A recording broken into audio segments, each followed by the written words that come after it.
Hello, everyone. This is your host, Gabriel Garcia, otherwise known as the Wandering Quill and the Wandering Scribe, and welcome back to another Comics Impressions episode. Now, I am proud to show you the spin-off of the Ala Brava series called Los Caballeros by Kayden Pheonix. Now, this is a lot smaller than the other books in the series. The artwork very much stays the same, which I do appreciate. And from what I was told, when this was originally published, the printing service kind of cut off half of the dialogue for most of the story. So, unfortunately, there are some parts in the story where dialogue's cut out, so you really have to figure out what the characters are saying. But if you can get past that, Los Caballeros is a great story. So, here's what the synopsis says. Get ready to meet the coolest band of heroes you've ever seen. Los Caballeros follows the wild adventures of 5 young singers, Foozball, Calaca, Cinto, Bomba, and Jardinero, who just want to win a music contest but end up with superpowers instead. When an evil villain tries to take over the world, these unlikely heroes must use their new abilities to save the day. Full of action, laughs, and a lot of heart, this story shows that anyone, even a rock star, can be a superhero. Perfect for fans of music, magic, and epic team-ups, Los Caballeros is an unforgettable ride you won't want to miss. And I must say, I 100% agree. I love the characters that we have. And ultimately, here is a good picture of the main cast and crew. So, just so everyone gets an idea of who the characters are. So, this one is who we start off with. He is a musician, he is a guitarist, and he wants to play his music. And then this is Polo's Garage, who is another character.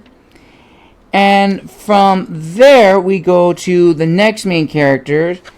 And ultimately, all these characters wind up making a wish with this individual to gain superpowers, when instead, all they want to do was just become famous guitarists.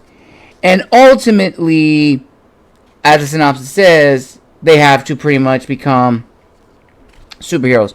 So the main characters we have is Tonio Mata, Giselle Alfal, Roman, and Enzo. Those are the main characters. And here's a good picture of all the characters in their superhero attire. He is probably my favorite in terms of character design and costume design. I love his outfit. I love the skull. Ultimately, as I said, he becomes my favorite. And all these characters are so out of place with their powers. Like, this is Foozball. Foozball, tries to activate his power. He ends up knocking himself out initially, but then he starts to get a hand of who his powers are. And so, just so you know, this is Cinto. Cinto, you could kind of say, is like the de facto leader of the team. And I honestly love the dynamics between the characters. They really, really know each other. And they get an idea of who the characters are and their powers. But like I said, this guy is my personal favorite. I love his powers. I love his design. It's really, really cool. And it's kind of perfect for the Halloween season.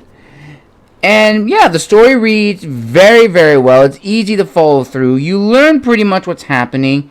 And the villains and the henchmen are just as crazy and, just as silly in terms of their powers and everything.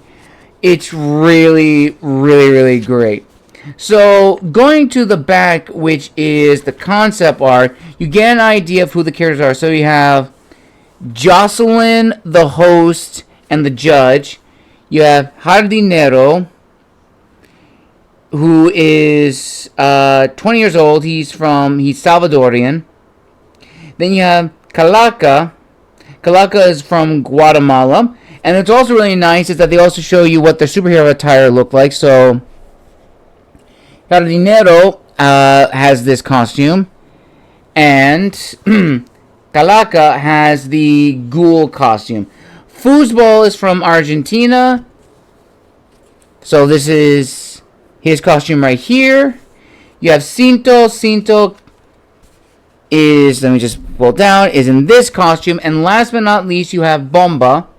Bomba is Mexican, and also Cinto is a Chicano. And honestly, the dynamics with all these characters is perfect. So here is the main characters in, colored form, so you can get an idea of who they are in their base form before they go into their superhero attire.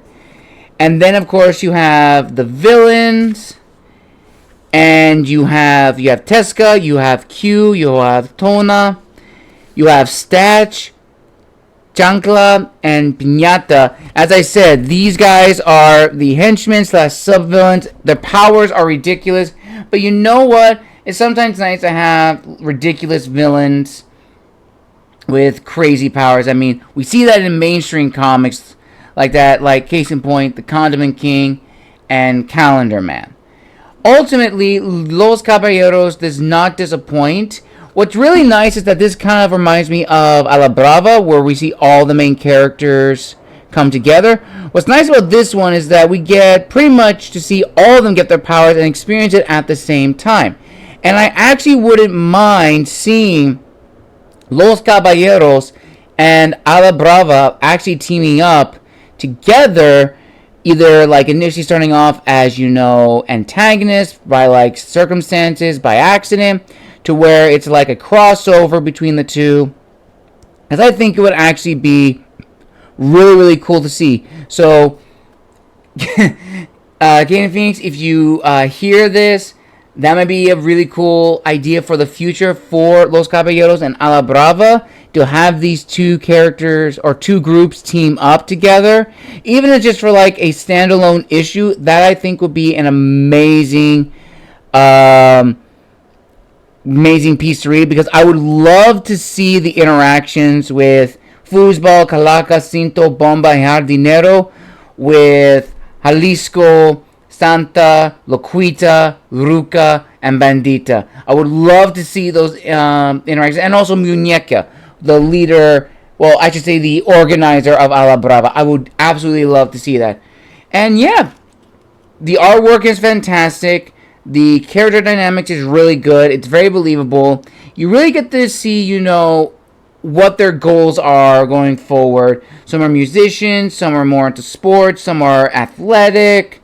And, it's just a really, really good story. And I highly recommend checking out Los Caballeros on LatinaSuperheroes.com and purchasing yourself a copy. Because this is another 5 out of 5 comic. Now, I have fully completed the A la Brava series and the spin-off. So be on the lookout for the other comics that will be making their debut here on the channel, as well as other books to be featured on the channel in their own book impressions episode. Until next time, this is the Wandering Scribe and the Wandering Quill, signing out.